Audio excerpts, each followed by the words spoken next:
Flint's new music leader, we are Club 937. Artimis here, and for once, I have a comedian in. Usually, it's rappers all the time, and I love the Flint rappers. It's great to get your music out, but I'm a huge comedian fan. Like, I've always wanted to be a comedian, and we got Bryan McCree in the building. What's going on, man? Psych fool, I'm dropping some rhymes. Hey, you listen, I will get you a beat right now and let you freestyle for as long as you want. That's what. No, I'm not going to embarrass myself like that. It wouldn't be embarrassing, man. It'd be funny. Nah, See? Man. My rhymes aren't delicious like these Flint rhymers, man. See? I'm telling you, there's some good rappers out there, and then there's some rappers that are...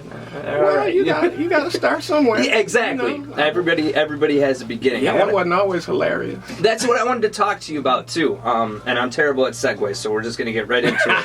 But being a comedian, because it's always been a passion of mine to be a comedian, but I'm terrible at storytelling. I either have like a really strong beginning, and then I lose people in the middle, or I have a terrible beginning, but then I'll catch people at the end. And I feel like with comedy, there's a lot of people that just say, oh, you just get up on stage and you just start talking and people laugh. It's not that easy. It's all about the rewrite, man. You know, a lot of young rappers come to me and they say, no, dog, I just get on stage, man, and I start talking. Like, well, that's where you go wrong. You know, you have to write and rewrite, and anybody can write one line that's funny, but you got to punch it up, fill it all in, you know, color in the space. Yeah, I mean, how much writing do you do? Do you write almost every day? Write almost every day. Yeah. Yeah. And what's that process like? I mean, is it something to where you're walking down the street, you see something that catches you, you write it in your notes, and then later on you divulge into it? I mean, how does a lot of times it's like that. That's how I get most of my premises, just living my life. Right. But then at some point, I go through and look at my premises, and then I start the actual writing. Right. You know, because I'll come up with those first few lines, but I have to go back in and punch it up and put taglines in. And that's what young comics need to know. It's all about that process of dissecting your story and making it funnier. Now, how long are your sets usually? I do headline sets, typically 45 minutes to an hour. See, that's so crazy. Yeah. Because, like, I see some of these comedians that do 10-minute sets, and I think to myself, like when I talk on the radio, I'm talking for at the most a minute, you know, and I've got to come up with something for that minute. But you're doing 45-minute sets. How do you put that in your mind to juggle the pieces around to decide what you're going to talk about? I mean, is it based on the crowd? Is it based on the mood that you're in? How does that work? It's not based on the crowd, you know. It's just me. It's me talking about my life and my experiences and the stuff I've written. I mean, the stuff I've written about my life. So I guess I don't think about it in terms of a list of things. It's because it's my life. And I start talking about my life, and I've been doing it so long, so it's not hard for me to talk for 45 minutes to an hour. I could talk longer than that if I had to. Right. You know, which is funny when people come up to me, dog, I got this joke for you. It's like, I don't need your joke. I don't need your joke. I got stuff that I don't even have time to say. Yeah. You know? Yeah. What was the biggest accomplishment for you so far? I mean, you've been a comedian for how long? Oh, man, 35 years. 35 years. Yeah. What has been, like, your biggest, like, I mean, obviously you're still, you know, moving forward and trying to be better and better every day, but what is the one thing so far that's happened to where you're like, man, I can't believe I did that? Oh, man. You know, the TV appearances were cool. You know, they're always the pinnacle to a comics career. You know, being on TV. I did Comics Unleashed with Byron Allen. That was really cool because they treat you like a star. Right. You know, I had my own butler. What? You know, for Comics Unleashed. Yeah, I showed up, and this older white British man, he's like, I'm George, and I'll be your butler for the afternoon. So you could just be like, yo, I need this, and I need whatever. What? Yeah, man. And he's like, how can I, you know, what can I get for you right now? And I'm like, I'll just take a bottle of water, man. Yeah. You almost feel bad because, but then you see some people to where they have not only agents, but they have butlers that follow them around, personal chefs and all that. So used to doing everything myself. Yeah. That's the difference between comedians and like other people. Yeah. You know, and rock stars. And we do it all. It was cool though. You have to admit it was cool. Like you just dope. Man. Yeah. Have a butler? A white butler? Yeah.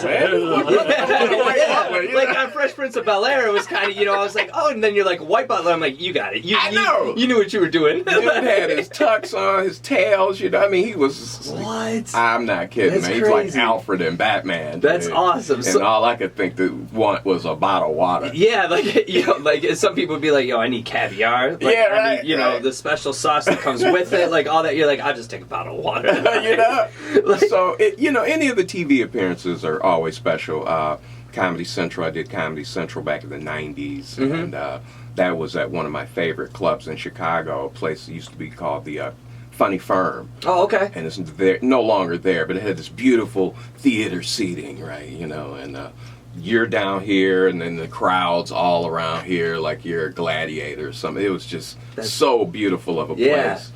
And So, then, speaking of crowds, like, what you've been heckled, obviously. oh yeah. How do you deal with, because, like, with me, I would just turn into, like, that would be, like, where my comedy would come from, because I can insult people all day, but I can't take it. Like, if someone was to be like, yo, go back home, I would lose my mind. I would just have so many, how do you deal with that? How do you deal with somebody, I mean, that you're performing, doing your act, and someone's interrupting you or saying, you know, you suck, or whatever the case may be? Hecklers are really easy, you know, a lot of people get discombobulated by them, but hecklers are really easy because typically they're drunk, and I'm not. Right. You know, so also the trick to dealing with hecklers is you don't want to just obliterate them, just pound them into the ground right off rip, because then you could turn your crowd against you. Oh, okay. So the trick is to shut them down and get back to your material as quick as possible. Okay. I don't want to get into no long drawn out thing with a heckler because it's not fair to my audience. Right. That have paid good money. They don't want to hear this drunk.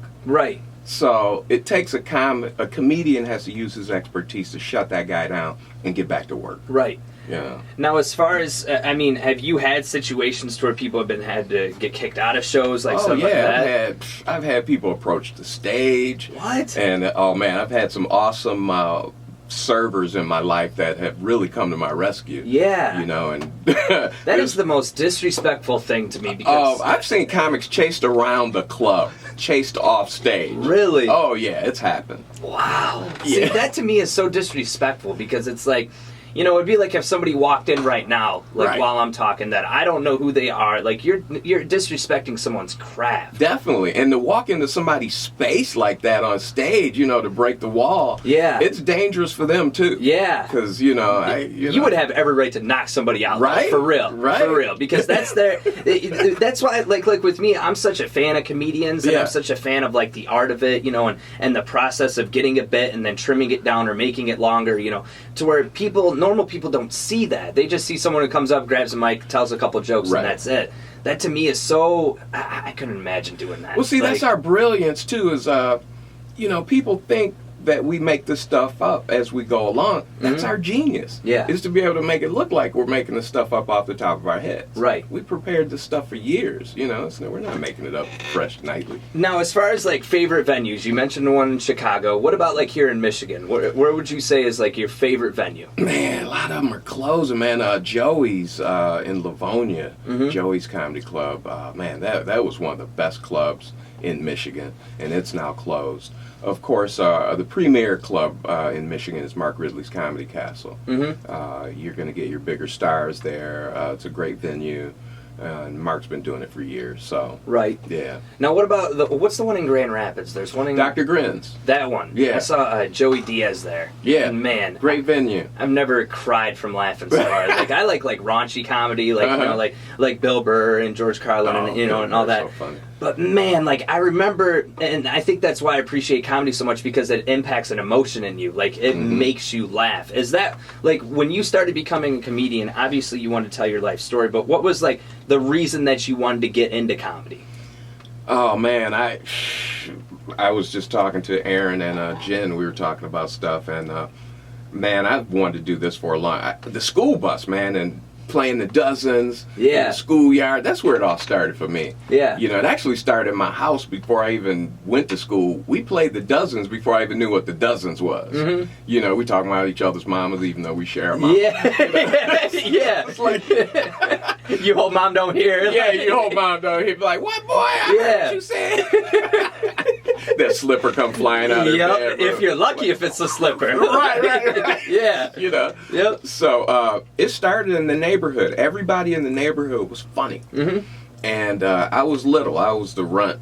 You know, I was a little guy and sickly, and I had to use my mouth to deal with my troubles. I couldn't do it. What you say, man? Yeah. So I had to learn how to talk trash. And that's where it started for me. I actually came into this wanting to act more than doing stand-up. Oh, okay. And I found out once I quit my day job to become an actor full-time, I figured out you can't get an acting gig every week. Yeah, and not in Michigan either. No. Not in Michigan. But you can get a stand-up gig every week. Right. So, back in the day when I first started, back in the 80s, you could go to a comedy club, do a set, and actually get a booking in your date book that night.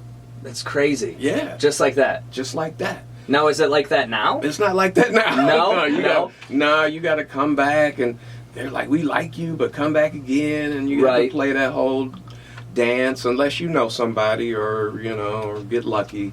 If someone's watching this right now and they were interested in becoming a comedian, they've always wanted, what would you give them as like an easy tip, or like what would you give them for advice? Get a day job. So it's the same thing as radio then. Yeah, man. No, I can't say that. I mean, that's the bitter me talking. I mean, but I would say if you really want to do this, you have some choices to make. Because the thing about being a touring stand-up comedian, unless you can achieve some balance, you're not going to have a relationship. You're not going to have any pets. Right. And your friends are probably going to be all comedians and servers. Right. So you just have choices to make how you want your life to be. If you're young and you don't have anything to hold you down, do this all day. Right. Do this. But if you think you want a family and some kids and a wife that loves you, do not do this. Do not do this. Do not do this. I'm blessed. I've achieved that balance, of my life where I have my family and my kids are grown now too. That helps out a lot. Right. But it was hard. It was hard back in the day when my kids were little. And you're traveling and everything. Yeah, man. Yeah. Yeah. Now, as far as upcoming gigs, do you have upcoming gigs? I do. I'm going to be, this Saturday, I'm going to be at the Davison Eagles. Oh, okay. Yeah. I think it's a 8 o'clock show. I believe it's $7.50 to get it. $7.50. Yeah, anybody can afford that. Right. You can't beat $7.50. Davison Eagles, Saturday night. Got a lot of other gigs around Michigan. If you check out, add me on Facebook. Okay.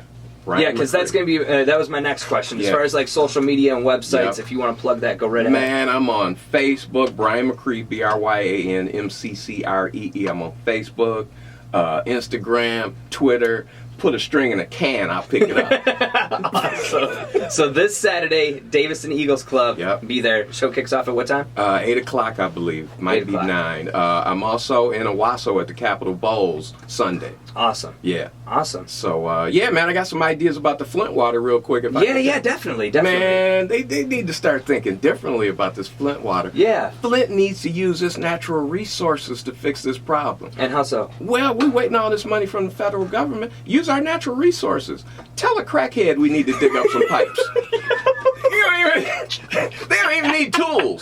It's like pipes. Where the pipe? Dig them pipes up quick. I was like, all right, we've been having like a serious talk. He's gonna have straight to the crackheads. Straight there. We can put crackheads to work. Make them deliver the mail. They're not doing anything else. Drop some of this water off. They're just sitting around trying to get rides. Put them to work. You ever notice a crackhead always need a ride? Yeah. Yo, dog, take me up to the liquor store. It's like, you want crack? What are you doing at the liquor store? They always want to go to a liquor store, man. You can check out that and much more this Saturday. He's got the solutions for the Flint water crisis. Man, Bryan McCree, I appreciate you, man. Thank you for coming in. Appreciate it.